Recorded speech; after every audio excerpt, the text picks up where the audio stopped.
Hello guys, അസ്സലാമു അലൈക്കും. അപ്പോൾ ഇന്ന് വീട്ടിൽ ലഞ്ച് കഴിക്കാൻ ഞാനും ഉമ്മയും മാത്രമേ ഉള്ളായിരുന്നുള്ളൂ. അപ്പോൾ നമ്മളൊരു തട്ടിക്കൂട്ട് നെയ്ച്ചോറ് ഉണ്ടാക്കിയിട്ടുണ്ടായിരുന്നു. അപ്പോൾ അതിൻ്റെ വീഡിയോ ഉണ്ടല്ലോ. അപ്പോൾ ആദ്യം തന്നെ കുക്കർ വെച്ച് കൊടുത്തതിന് ശേഷം നമ്മൾ നെയ്യ് ഒഴിച്ച് കൊടുത്തു. പിന്നെ കുറച്ച് സൺഫ്ലവർ ഓയിലും കൂടെ. പിന്നെ നമുക്ക് സവാള വഴറ്റിയെടുക്കണം. അതിനുവേണ്ടി സവാള ഇട്ട് കൊടുത്തിട്ടുണ്ടായിരുന്നു. പിന്നെ നമ്മൾ കുറച്ച് കിസ്മിസും കൂടെ ഇട്ട് കൊടുത്തിട്ടുണ്ടായിരുന്നു. അത് വഴറ്റി ഒരു ബൗളിലോട്ട് മാറ്റി വെച്ചിട്ടുണ്ടായിരുന്നു. പിന്നെ കുറച്ച് നെയ്യും കൂടെ ഒഴിച്ച് കൊടുത്തതിന് ശേഷം പട്ട, ഗ്രാമ്പു അങ്ങനത്തെ കുറച്ച് ഐറ്റംസ് ഇട്ട് കൊടുത്തു.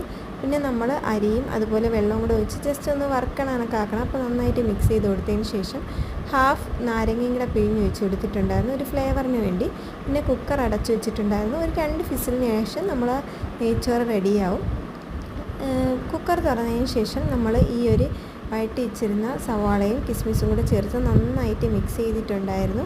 പിന്നെ നമുക്ക് കഴിക്കാനായിട്ട് സാലഡും പപ്പടവും കുറച്ച് സോസും അച്ചാറും കൂടെ ഉണ്ടായിരുന്നുള്ളൂ. അപ്പോൾ നല്ല ടേസ്റ്റാണ്, സിമ്പിളാണ്. അപ്പോൾ വീഡിയോ ഇഷ്ടമെങ്കിൽ ചാനൽ ലൈക്ക്, ഷെയർ